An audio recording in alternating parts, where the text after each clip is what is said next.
cái nắp bạ ai chúng ta bàn 30% ពឹងផ្អែកទៅលើប្រជាប្រិយភាពគណៈបក 30% ទៀតគឺពឹងផ្អែកទៅលើការរៀបចំបេក្ខជនដែលមានសក្តានុពលបេក្ខជនដែលមានសក្តានុពលមានន័យថាម៉េចមានន័យថាក្នុងបញ្ជីហ្នឹងឧទាហរណ៍ថាសង្កាត់ទឹកវិលមានអាសនៈ7អាសនៈមិនចឹងហ៎អញ្ចឹងយ៉ាងហោចណាស់ក្នុងចំណោម14បេក្ខជនហ្នឹងយ៉ាងហោចណាស់ក៏មាន7នាក់ដែរដែលជាបេក្ខជនដែលមានសក្តានុពល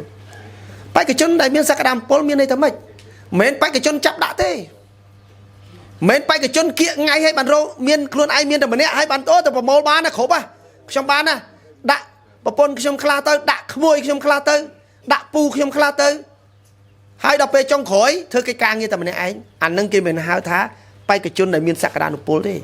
បេក្ខជនដែលមានសក្តានុពលគឺជាបេក្ខជនដែលមានការតាំងចិត្តនៅក្នុងការចូលរួមប្រកួតប្រជែងជាមួយយើងអនុវត្តផែនការរបស់គណៈបកធ្វើកិច្ចការងារគណៈបកចូលរួមនៅក្នុងយុទ្ធនាការមិនចាំពេលយុទ្ធនាការពីឥឡូវទៅ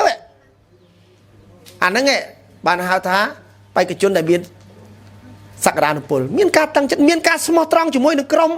ស្មោះត្រង់ជាមួយនឹងអ្នកតស៊ូដើម្បីប្រជាធិបតេយ្យមានភាពក្លាហានណាក្លាហាននៅក្នុងការចូលរួមអត់មានតែខ្ញុំបេក្ខជនដែរប៉ុន្តែអត់ទេអត់តន់ចេញមុខទេអត់តន់ហ៊ានទេជាការពិតគាត់ស្រឡាញ់យើងគាត់ចង់ចូលរួមប៉ុន្តែបើមានភាពស្មោះត្រង់ហើយស្រឡាញ់ហើយប៉ុន្តែខ្លាចអត់ហ៊ាននៅក្នុងការធ្វើសកម្មភាពអានឹងគេមិនហៅថា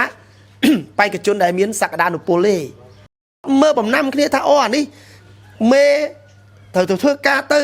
បេក្ខជនលេខ1ធ្វើការច្រើនទៅខ្ញុំលេខ2លេខ3ខ្ញុំធ្វើការតិចទៅការចំណាយថាអូចំណាយត្រូវឲ្យតែបេក្ខជនលេខ1ទៅព្រោះលេខ1អត្ថភាពខ្ញុំលេខ2លេខ3ខ្ញុំមិនបាច់ចំណាយទេ